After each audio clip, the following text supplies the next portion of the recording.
𝗍𝗗𝗂𝗃𝗍𝗂𝗋𝗆𝑡𝐻ouseplants.com, where we teach you all about gardening in the great indoors. If you'd like to support my show and get help growing your houseplants, check out my Patreon below. Today I'm going to be answering a viewer question. Suzette asked if I had recommendations for pruning back a plant relative to repotting. So would you do it before? Would you do it after? Would you wait? And I'm going to answer that question right now. This is a 𝗀𝗏𝗄𝗃, which I do have a video on pruning, by the way. I will link that below, as well as any other videos I mentioned in this video. So this guy, I am going to be repotting soon. And so I'm going to use it as an example to answer Suzette's question. Okay, so you don't always have to prune when you repot. You don't have to. There would be some reasons that you would want to when you are repotting, and I'm going to go over those reasons.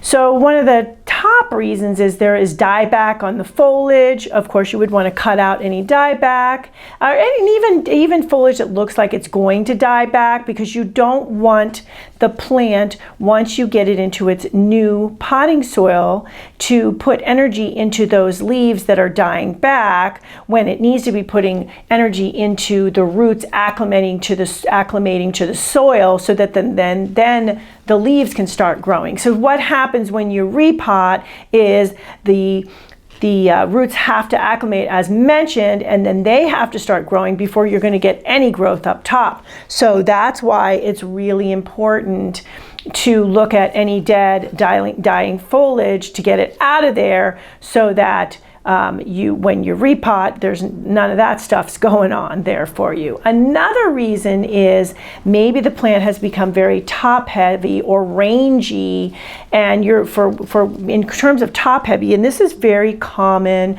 with the philodendrons, the large leaf philodendrons, they can become top heavy, and you don't want to, when you repot, that it will topple over, for instance, and worse, when it topples, it would break free from the roots and obviously kill the plant. So that's another reason to prune back some on top to make it the plant not so top heavy. And as mentioned, it's going to depend on the plant. Now this guy's a little rangy, so I can go ahead and probably will prune it a bit when I do repot as well.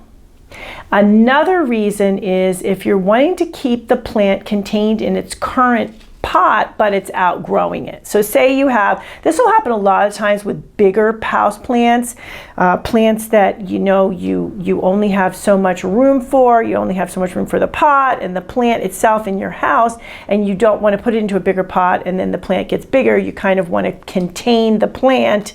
So in that case, you will want to prune up top in a proportionate amount to what you would prune, doing some root pruning as well. You'd want to do the root pruning when you are trying to keep it in the same size pot, right? So a lot of times, generally speaking, you're not going to be repotting the plant into the same size pot unless it's starting to outgrow the pot root-wise, right? So anytime you cut from the top, you want to cut some from the roots as well. So proportionally, percentage-wise, how much you cut up top will be proportional to percentage-wise how much root you cut below. But one thing to keep in mind with this, and this is what I call resoiling. Like resoiling, basically you're using the same pot, but you're using new soil, right? And what you want to keep in mind when you do that is you don't want to cut any more than 1/3 of the roots and 1/3 of the top when you do this, because if you cut more, you could put the plant into shock and actually lose the plant. So keep that in mind as well. But as mentioned, proportionally pruning top to bottom, and when you do that.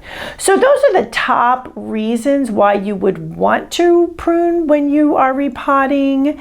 As mentioned, if you don't feel that you need to prune, then don't, obviously. A lot of houseplants really don't need that much pruning, and it's really easy to actually put a plant into shock when you prune. So you want to be real careful about when you prune and how much. And I do have a playlist on pruning, which this video is in, and so there's a link for that as well, so you can check out other videos on this topic.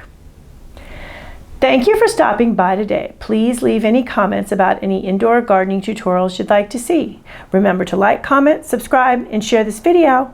And please check the bell if you'd like to be notified when new videos are released.